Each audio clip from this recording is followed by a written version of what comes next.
the car!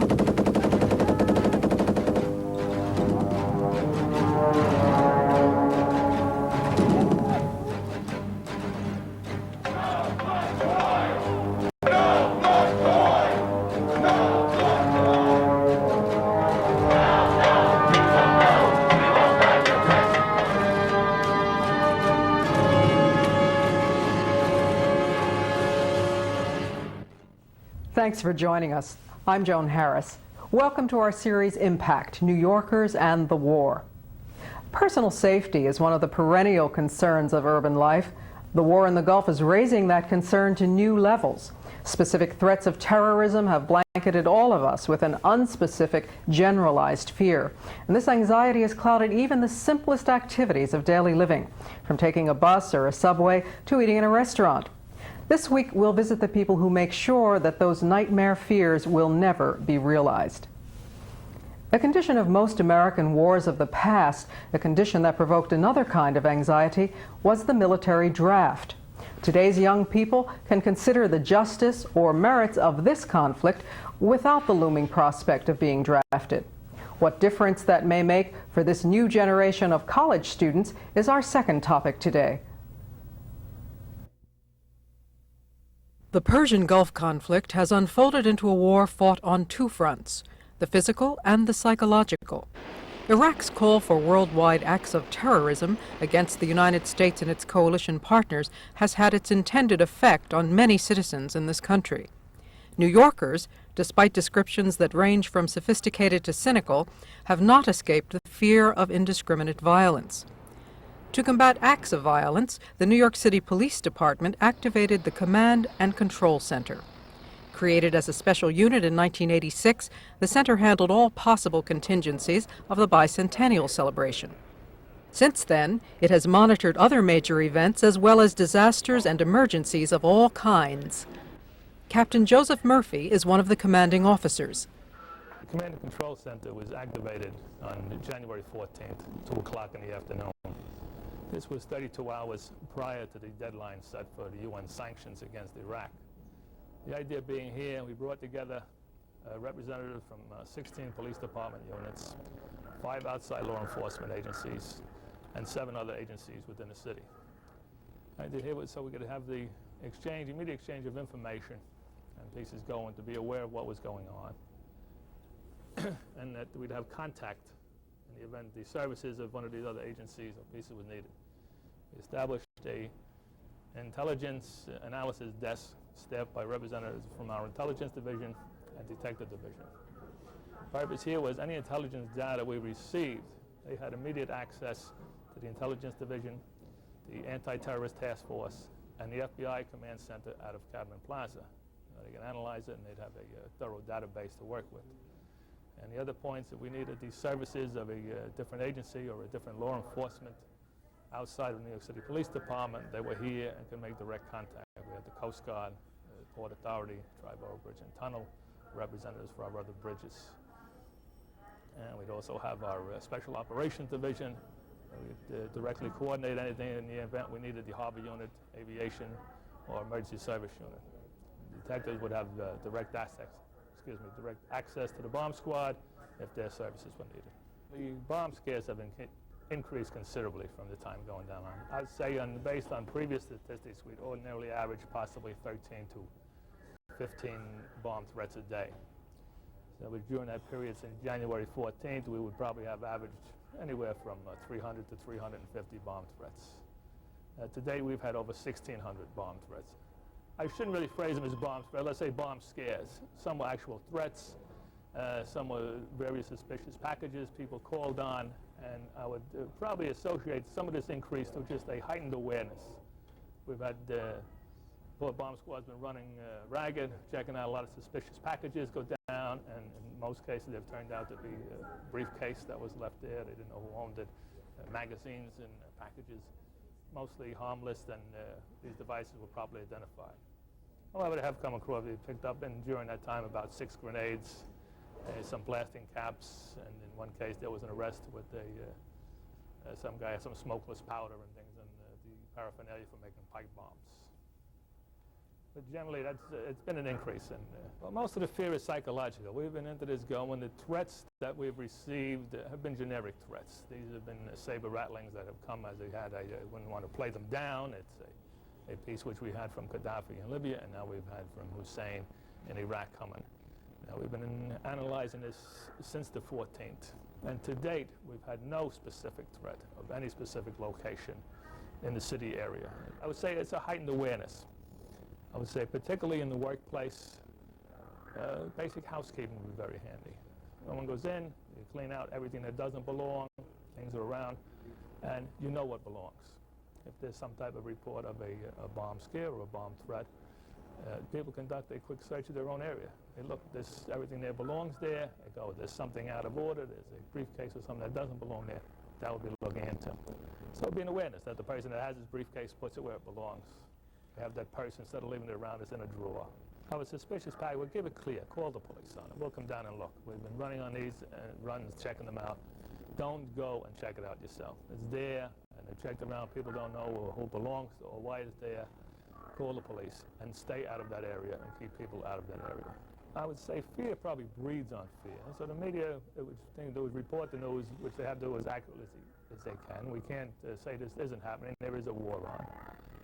And there is no reason for paranoia. There is reason to be alert and be aware. Basically, that's all. Epic Security is a New York-based company that provides private guards throughout the metropolitan area. Its president is Mark Lerner. Well, here at Epic Security Corp, we're like a private police department for corporations, government agencies, and people with security needs. Since the Persian Gulf crisis, there has been a significant increase in demand from several sectors for security services. The biggest demand has come from the federal government for various federal facilities and from some of the New York offices of our Middle East allies who are particularly concerned about terrorist threats to their facilities. There also has been a significant increase from the corporate and business community, in particular those businesses and corporations that are more in the public eye or have buildings or facilities that are well known. For example, those in the Wall Street area, those in Midtown facilities that are well known, such as the Empire State Building, the Pan Am Building, or facilities that frankly might be known to terrorist organizations. Guards are part of a basic defense against terrorist attack. Here in private security, we're not a substitute for the federal agencies or the local police agencies that are involved in protecting the public against terrorism. As you say, we're a complement to the government agencies. Dr. Susan Vaughn is a psychiatry resident at Columbia Presbyterian Hospital. Well, I think that the Persian Gulf conflict produces a lot of different feelings in people in the city of New York, and that the predominant feeling that many people are having at this time is a lot of anxiety about the various kinds of ways in which the war is interfering with their daily functioning. For example, poorer concentration at work, generalized anxiety about a variety of things in their life that they may or may not connect with the war. I know a number of patients have told me about changes in their dreams, more violent images in their dreams that are probably connected with what's happening in the Persian Gulf.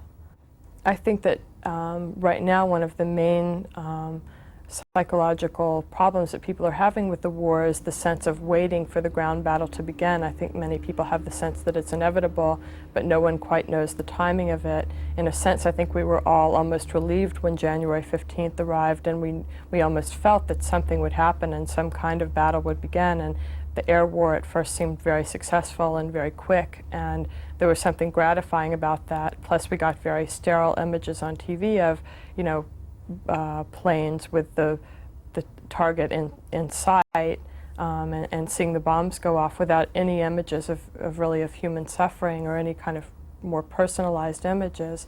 I think as the ground war hangs over us and ultimately begins, people will have a lot more feelings of anxiety and anger and depression about the casualties and the things that will be happening during a ground war. I think this has been, in many ways, a very psychologically waged war, and that Saddam Hussein, one of his best attributes for Iraq is that he's very psychologically minded. I guess one of the major ways in which it's been a psychological war has been the threat of terrorism, which is something that affects those of us at home a lot in terms of feeling afraid of public places and areas where there would be lots of people. For example, the subway system in New York might be an example. And also perhaps feeling afraid to continue with the things that we'd like to do in our lives for fun, like go on vacations that involve flying or things that are that may be dangerous because of the threat of terrorism. I think New Yorkers probably have a pretty unique way of handling most kinds of threats that they face, and I guess terrorism is an example of something that they handle by keeping a lot of feelings about it to themselves and not admitting the consequences that the anxiety it produces might have on their daily life. And the unfortunate part of that is it can be a setup for becoming depressed or feeling very hopeless and helpless about the situation.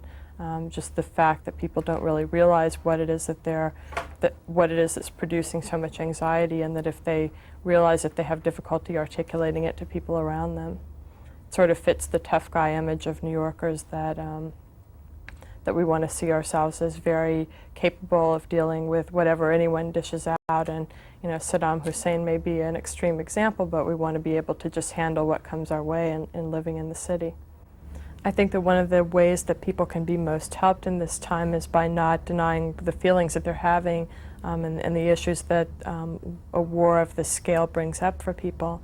One of the simplest things to tell people about terrorism is that it's not a very realistic threat, and I know that when people are afraid of flying, people tell them things like the risk of being hurt while flying is lower than the risk of being hit by a car, and all of that is very rational and intellectual, but I don't think it really serves to reassure the deeper fears and anxieties that people are having.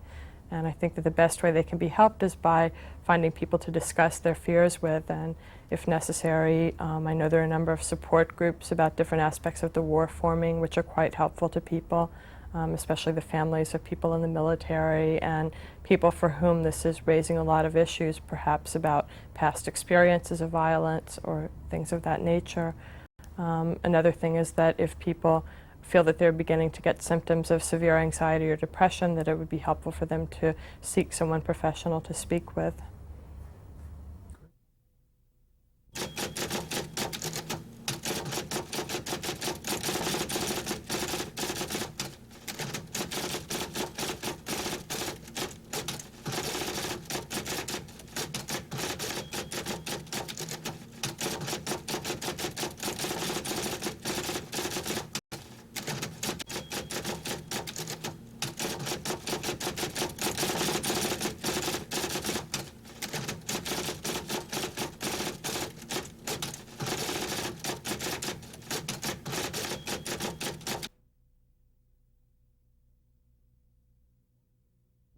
Fordham University, 150 years old, is the Jesuit university in New York City. It enrolls more than 13,000 students on 2 campuses, a mostly graduate school near Lincoln Center in Manhattan, and this 86-acre expanse on Rose Hill in the Bronx. More than 6,000 resident and commuting undergraduates make this campus their home. The Gulf War erupted while students were away on semester break. Now back to their classes, they're the first college generation since Vietnam to face the reality of a full-scale American war. Jeffrey Gray is Dean of Student Life on Fordham's Bronx campus. The 60s, there was a lot of anti-war sentiment. It was the predominant mood, and I think what you see now here is much more of a reflection in terms of what's going on in society in general. It really mirrors that somewhat. The large majority of the students, I think, feel that they'd like to see the war over, and they'd like to see the troops come home safely. As you can tell from the yellow ribbons on the trees, that's, I think, a show of support for the troops. We've had 4 or 5 demonstrations, and they have been quiet and peaceful on both sides, not disruptive at all. I think that the students that have chosen to peacefully demonstrate against the war have been careful to show support for the troops, but to express their concern against policy. And I would say that those demonstrations have had anywhere from 25 to 50 people in them, so they've been small. Fida Adeli is a sophomore majoring in Mideast Studies. Her family heritage is Arab. You have relatives in Jordan, and you also have relatives in the United States Army in the Gulf. What impact has this had on you? Well, I'm concerned about both sides, and the reason that I bring up that I have family in the United States Army and Navy is because I think people tend to question my loyalties, because they think any opinions I have about the situation is because I'm of Jordanian descent, and I just would like to show that my objections to this war go a lot deeper. And I think that there hasn't been a sincere effort made to solve this peacefully. I think that from the beginning, the United States presence there has helped to escalate the crisis and make it a West-East conflict. And I think had it been left to the Arabs from the beginning to deal with, it may have been a long and drawn-out conflict, but they could have handled it amongst themselves. It wouldn't have become such an international crisis.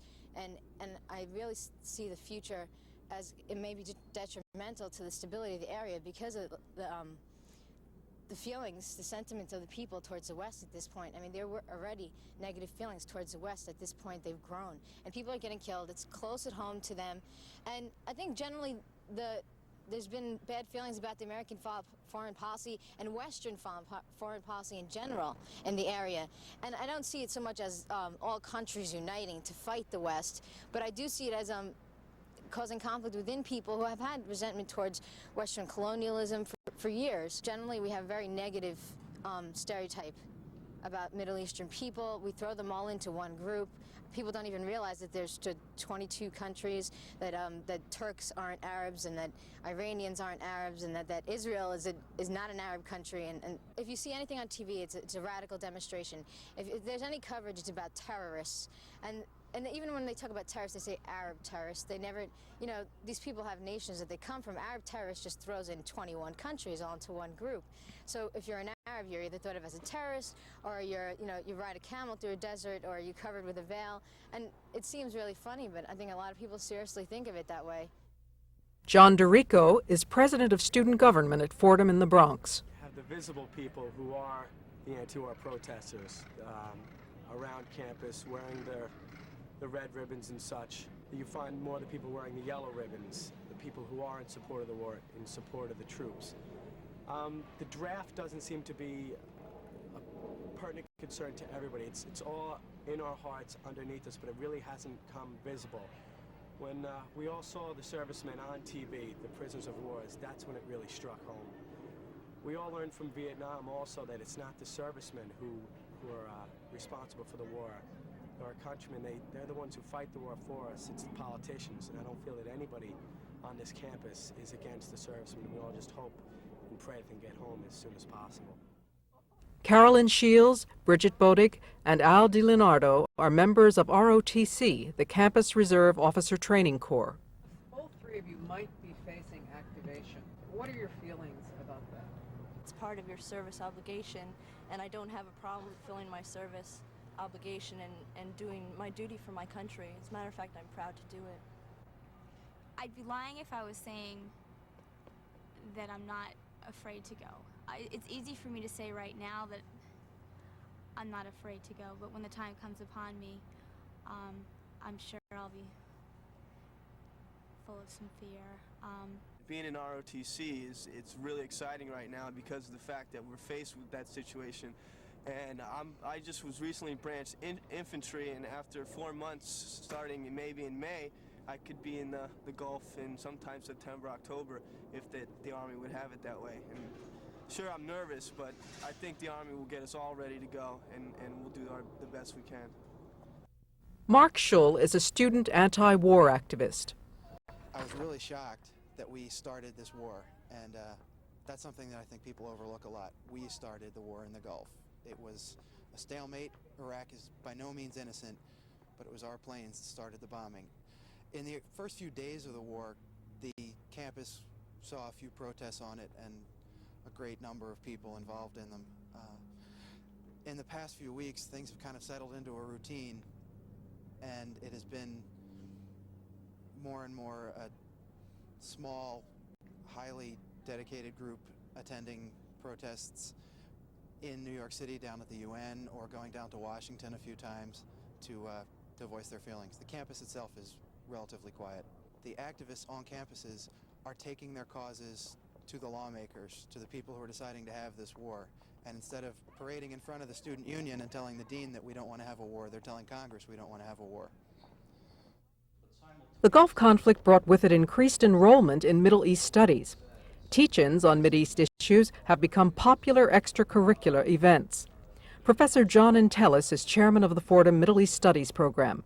What we're attempting to do is to shift the focus away from simply the United States' involvement in the Middle East and attempting to develop more consciousness about the region as region, specifically looking at questions of culture and history and religion as being essential in understanding the area. How would you gauge the level of ignorance or knowledge that students brought about the area? I think they're not untypical of most students nationwide in having a fairly vague understanding of the area and the peoples and the history, so that typical misunderstandings, for example, of mistaking Arabs from Turks or Turks from Persians, or possibly exaggerating the differences between Sunni and Shiite sects of Islam as they've understood them in the media, or even the amount of wealth that's identified with the area because of oil, and that there's a lot of poverty as well. So there's economic misconceptions. What are the most commonly asked questions by your students? Well, there's real concern about the Palestinian question and a certain moral concern about the apparent injustices in the treatment of Palestinians as opposed to the treatment of Israelis in the U.S. Media, for example. I think there are questions about why we're there, because of the mixed messages that they have gotten from the leadership and the media as to why we're there in the first place. So an attempt to clarify that, is it oil, is it Kuwait, is it democracy, is it all of those things? So I think it's a combination of the moral question about the Palestinians, the foreign policy question about the U.S. involvement, and the quizzical character of this Saddam Hussein person that people don't quite understand. New York University, centered around Washington Square in Greenwich Village, is the largest private university in the United States. It enrolls 45,000 part and full-time students. About 15,000 are undergraduates, and some 60% of those are housed by the university in various locations nearby. Chris Tizzo is president of the Arts and Sciences Student Council at NYU. Adam Hicks is vice president. Can you tell us briefly what student reaction has been here at NYU since the Gulf crisis? Of course, all the students are very involved in what's going on. I think student reaction tends to be a little bit on the apathetic side in the sense that no one follows one sentiment very, very strongly. People are not riling up for a big protest either to support or against the war. But I find that at topics at dinner conversations, in the residence halls, it's on everybody's mind all the time. The war did start when we weren't here, and so we didn't get that initial shock of having to come to school one day, and so we sort of, everyone had a chance to come to grips with it themselves. Watching everything. Most of the energy has been intellectual energy rather than an active energy? I would definitely agree with that. They've had people rallying to go to Washington, signing people up for bus trips, and there was also there was a march around campus, the general campus area. It's hard to find a campus here, so you generally march, and that's part of the whole experience here. You get when you are in school, you're in a city, and when you're protesting on campus, you're protesting in a major metropolitan areas. Agnieszka Pajinska is operations officer of U.S. Out of the Gulf Coalition at NYU. Renee Kathawala is president of the coalition. Initially, when our group formed, we had a lot of difficulties, first of all, getting organized, and our meetings were relatively small, maybe 10 to 15 people showed up weekly. We had a few demonstrations early on in the year, school year in the fall, and we had maybe 30, 40 people show up. But since the semester started, the impact has been much more substantial, and it was witnessed by, we had over 250 students go with us to Washington for a national demonstration, and our meetings have increased substantially to about 70 to 80 members at each weekly meeting. So it's been a big jump in the last month. Agnieszka, is that considered a large or small number, 75, 78 At people at meetings? NYU, it's a fairly large number. It's not a very activist-oriented university. Most people are mostly concerned with their studies, I would think, or their private lives. At least judging by other political clubs at NYU, yeah, that's a very large number. Probably if a draft is reinstituted, I would expect there would be much more interest in participation in protest. America has been fortunate in that we have never really faced war at home, and so you get this picturesque scene of bombs dropping and a few people dying. It doesn't really hit home until you actually see physical contact. So I think generally students have never really had to experience it. Are students here making the obvious comparisons with the Vietnam War and with this war? Yes, of course, and I think it's unavoidable. As far as the peace movement, I think it's quite amazing that within 3 weeks of the war starting, you have a peace movement that has been able to organize so many demonstrations, and really massive demonstrations. I mean, the one on January 26th in Washington was probably around 200,000 people. And you didn't see that for at least 2 years during the Vietnam War. So I think it has much greater potential to develop into something really big.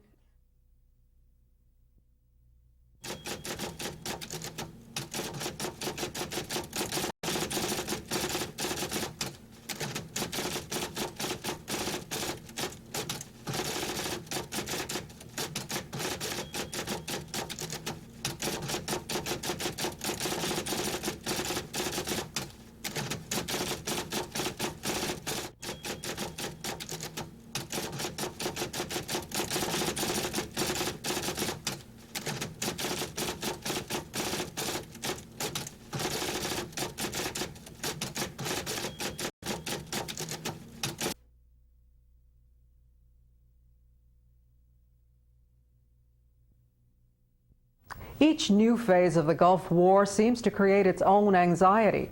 New Yorkers, like the rest of the nation, are inventing new ways of coping with this. But it seems that the first line of defense on the personal front is the oldest, the simplest, and perhaps the most human. Just talking to each other. I'm Joan Harris. Join us again next week for Impact, New Yorkers and the War.